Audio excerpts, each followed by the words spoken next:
សួស្តីអ្នកទាំងអស់គ្នាថ្ងៃនេះជួបគ្នាជាមួយនឹងការឆាកាត់ណាជាមួយនឹងសាច់ជ្រូកប៉ាតជាដំបូងយើងមានជាមួយនឹងខាត់ណាស្រស់ៗមួយកញ្ច្រែកបន្ទាប់មកសាច់ជ្រូកចំនួន2ខាំ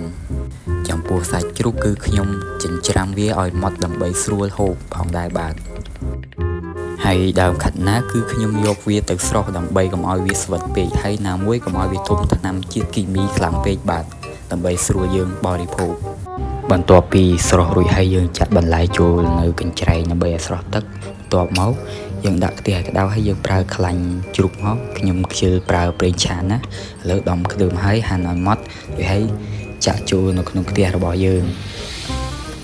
បើសិនជាមានម្រេចនិងម្ទេសយើងអាចលាយក៏បានដែរឲ្យវាមានរសជាតិហឹរប៉ុន្តែខ្ញុំអត់ដាក់ទេបាទបន្ទាប់មកចាក់ទឹកត្រី 2-3 ជ្រោយមកដើម្បីឲ្យឈ្ងុយបន្ថែមហើយអត់ជាប់ខ្ទះ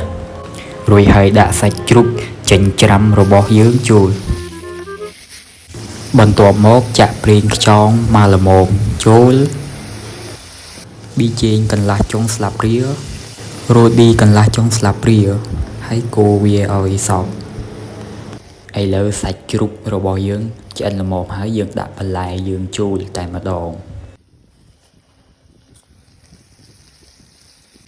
បន្ទាប់មកផ្សំគ្រឿងបន្ថែមទៀតដាក់ស្ករសកន្លះស្លាបព្រាហើយកូរចុះឡើងរួចបន្ថែមជាមួយនឹងពងមាន់មួយគ្រាប់ដើម្បីឲ្យមានរសជាតិកាន់តែជាតិឆ្ងាញ់រួចហើយហាន់ស្លឹកខ្ទឹមយើងរោយចូលតែម្ដងឥឡូវឃើញថាឆ្អិនល្មមហូបហើយតែខ្ញុំខ្ជិលដួសដាក់ចានព្រោះខ្លាចអ្នកទស្សនាលេបទឹកមាត់បាទអរគុណច្រើន